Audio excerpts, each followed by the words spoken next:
Are you tired of constantly second-guessing yourself? Do you feel like overthinking is holding you back from making decisions, reaching goals, or even living a fulfilling life? If so, you're not alone.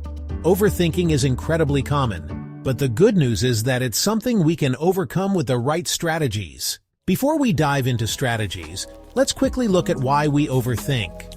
Overthinking usually stems from fear. Fear of failure, fear of making the wrong decision, or fear of what others might think. Our brains often go into overdrive, trying to predict every outcome and avoid potential mistakes. While this instinct is natural, constantly analyzing every little detail can actually lead to more stress and anxiety, trapping us in a cycle of self-doubt. Understanding that overthinking is a form of self-protection can help us manage it better. Step 1 is to recognize when you're overthinking. It's hard to change something if you're not aware it's happening. Overthinking often shows up as repetitive thoughts, excessive analyzing, or replaying scenarios in your head over and over. The next time you catch yourself spiraling into analysis paralysis, take a moment to acknowledge it. Just say, "I'm overthinking this." Bringing it to your awareness is the first step toward gaining control. Step 2. Shift your focus to what you can control. Overthinking often involves worrying about things that are out of our control. For example, you can't control other people's opinions or predict every possible outcome of a decision. So instead of dwelling on these uncertainties, bring your attention to actions you can take.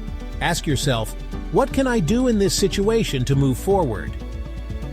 This small mental shift reduces stress and empowers you to make tangible progress. Step 3 is to set clear decision-making criteria. Overthinking often comes from a lack of clarity.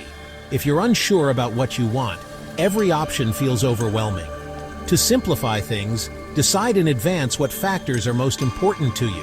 For example, if you're making a career choice, list your top 3 criteria. Maybe it's growth opportunities, work-life balance, and company culture. By focusing only on these, you'll make decisions faster and with less doubt. Step 4 is to take small actions first. Overthinking often leads to feeling paralyzed by big decisions. One way to combat this is by breaking down your goals or tasks into smaller, manageable steps. Instead of waiting for everything to be perfect, start by doing something small. If you're overthinking whether to start a new project, begin with a 15-minute brainstorming session. Taking action, no matter how small, builds momentum and gives you a sense of progress, which naturally reduces overthinking. Step 5. Set a time limit for decisions. Overthinking thrives when there's no deadline. Giving yourself a fixed amount of time to decide forces you to make choices based on what you know now, rather than endlessly searching for more information. For example, set a 10-minute timer when choosing what to wear, or give yourself 24 hours for a more complex decision. This deadline helps you trust your instincts and reduces the habit of second-guessing. Step 6 is to practice self-compassion and embrace imperfection. Many of us overthink because we're afraid of making mistakes. But the truth is, mistakes are part of growth. Remind yourself that it's okay not to have all the answers or to make a choice that isn't perfect. Self-compassion means treating yourself with kindness instead of harsh criticism. Remember, no one has it all figured out, and you don't have to either. Trust that you're doing your best and learning along the way. Finally, Step 7. Practice mindfulness to stay present. Overthinking often drags us into worrying about the past or future.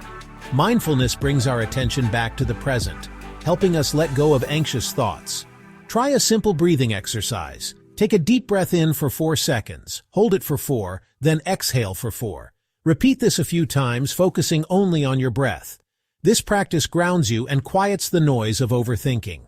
So there you have it, a step-by-step guide to overcoming overthinking and building confidence in your decisions. Remember, it starts with recognizing when you're overthinking, focusing on what you can control, setting decision criteria, and taking small steps forward. Overcoming overthinking isn't about becoming fearless. It's about learning to take action despite your fears. By practicing these steps, you'll feel more confident and less weighed down by doubt. If you found these tips helpful, don't forget to like this video and subscribe for more guides on personal growth. Share your thoughts in the comments. What's one step you're going to start with today?